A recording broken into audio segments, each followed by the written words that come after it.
Between January of 2023 and June of 2024, more than 180,000 people from Nicaragua entered the U.S., some legally and some illegally. Families, university students, professionals, activists, former government workers, opposition leaders, economic migrants. While the current government is an authoritarian dictatorship committing all kinds of atrocities, I want to point out how the U.S. has played a role in destabilizing Nicaragua when it once showed signs of progress. After about 20 years of U.S. occupation, we created and funded the Nicaraguan National Guard to protect our interests while we trained their about-to-be dictator Somoza, who eventually used the National Guard to assassinate Augusto Sandino, a revolutionary leader who opposed our occupation. Somoza then installed himself as president, and that began our over 40 years of support for a brutal dictatorship beginning in 1936, simply because it served our interests and kept Nicaraguans from any kind of social democracy. We ignored torture and massacres against peasants, labor organizers, or any kind of social movements. Eventually, a revolutionary movement of students, workers, peasants, and even some middle-class Nicaraguans called the Sandinistas successfully launched a full-scale uprising, and Somoza fled in 1979. We then launched and funded the Contra War, which was essentially a terrorist campaign to overthrow the Sandinistas. The Reagan administration's goal was to destroy the Sandinista model of democratic socialism before it inspired other countries in the region.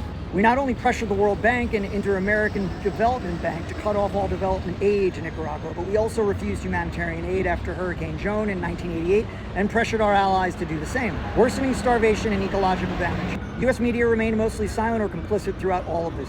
Despite our efforts, Nicaragua's social programs began to work for their citizens. But when the Sandinista leader, Daniel Ortega, was up for re-election, the U.S. not only pressured 14 competing candidates to unite behind one, but told Nicaraguans that if Ortega were to win, the war and embargo would continue. Despite receiving 40% of the vote, he lost and stepped down peacefully for Violeta Chamorro, a U.S.-backed neoliberal, to become president, and so began years of rolling back Sandinista progress, creating mass unemployment, corruption, and social unrest. Ortega continued to run in elections, losing but slowly forming political alliances, even with enemies, to regain power, which he eventually did in 2006, but as a brutal dictator. Yes, you heard correctly, and he continues to rule to this day as co-president alongside his wife, violating human rights to squash any opposition and dismantling things he once believed in and helped to bring to Nicaragua. Now the U.S. imposes sanctions on Nicaragua to signal our moral disapproval of his authoritarianism. You know, we're defending democracy, but let's be real. If we really wanted it to end, we could do that in an afternoon and install someone else. These sanctions are more about optics than outcomes.